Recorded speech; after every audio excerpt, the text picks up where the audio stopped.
नमस्कार दोस्तों, आप देख रहे हैं क्राइम कथा धर्मा। आज की कहानी सिर्फ एक अपराध की नहीं है, यह कहानी है एक सिस्टम की, एक गलती की और एक उसके अंजाम की। अगर उससे पहले आप लोग मेरे चैनल क्राइम कथा धर्मा पर नए हैं तो कृपया मेरे चैनल को सब्सक्राइबर एवं बेल आइकन घंटा ज़रूर दबा देना दोस्तों। तो चलिए ज़्यादा समय ना लेते हुए कहानी को फिर से शुरुआत करते हैं। आज जो मैं कहानी सुनाने आप लोगों को जा रहा हूँ, यह कहानी किसी फिल्म की नहीं है, लेकिन कुछ ही दिन पहले रिलीज हुई बॉलीवुड फिल्म धुरंधर में अक्षय खन्ना जैसे गंभीर कलाकारों ने ऐसा किरदार निभाए जो लोगों की पहली बार एहसास हुआ कि बीहड़ों की ये कहानियाँ सिर्फ पर्दे ही नहीं हकीकत का भी है। यह कहानी उस सच की है जो कभी बीहड़ों में जिंदा था, जहाँ शाम होते ही लोग घर दरवाजे बंद कर लेते थे, जहाँ पुलिस की गाड़ी हर रास्ते पर नहीं जाती थी। उस डर का नाम था रहमान डाकू। रहमान एक गरीब परिवार में पैदा हुआ था। उसका पिता कसाई का काम करते थे, घर का छोटा बेटा था, लेकिन बदनामी नहीं थी। रहमान सीधा साधा लड़का था, किसी से झगड़ा नहीं करता था, लेकिन किस्मत ने उसे वो रास्ता दिखाया जिस पर वो कभी चलना ही नहीं चाहता था। गांव के एक प्रभावशाली व्यक्ति से रहमान के पिता के साथ विवाद हो गया, आरोप लगाया गया, शिकायत दर्ज हुई। फिर पुलिस आई और रहमान को पिता को थाने ले जाया गया। 3 दिन बाद उनकी लाश घर आई। कागजों में लिखा गया कि मौत प्राकृतिक कारणों से हुई, लेकिन रहमान जानता था ये सच नहीं था। वो थाने गया, अधिकारियों से मिला, हर जगह सिर्फ खामोशी मिली। यहीं से रहमान का भरोसा कानून से टूट गया। एक रात वो गांव छोड़कर बीहड़ों की तरफ निकल गया।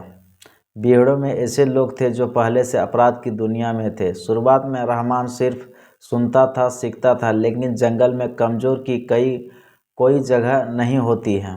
एक दिन गैंग की सूचना पुलिस तक पहुंच गई।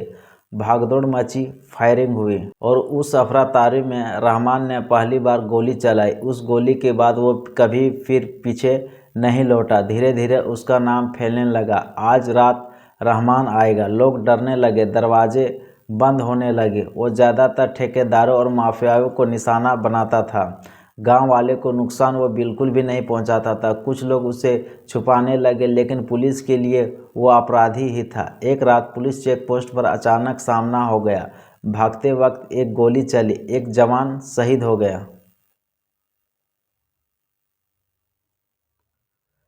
फिर उस पल के बाद रहमान डाकू सिर्फ डाकू नहीं रहा, वो बन चुका था राज्य का सबसे बड़ा दुश्मन। फिर पुलिस जवान की शहादत के बाद सरकार हरकत में आई। एसटीएफ बनाए, कई जिलों की पुलिस जोड़ी गई, ऑपरेशन का नाम रखा गया, जी हाँ, धुरंधर। फिल्मी दुनिया में भले ही ऐसे ऑपरेशन अक्षय खन्ना जैसे कलाकार निभाते हैं, लेकिन ज़मीनी हकीकत में ये जिम्मेदारी असली पुलिस अफसरों की ही थी।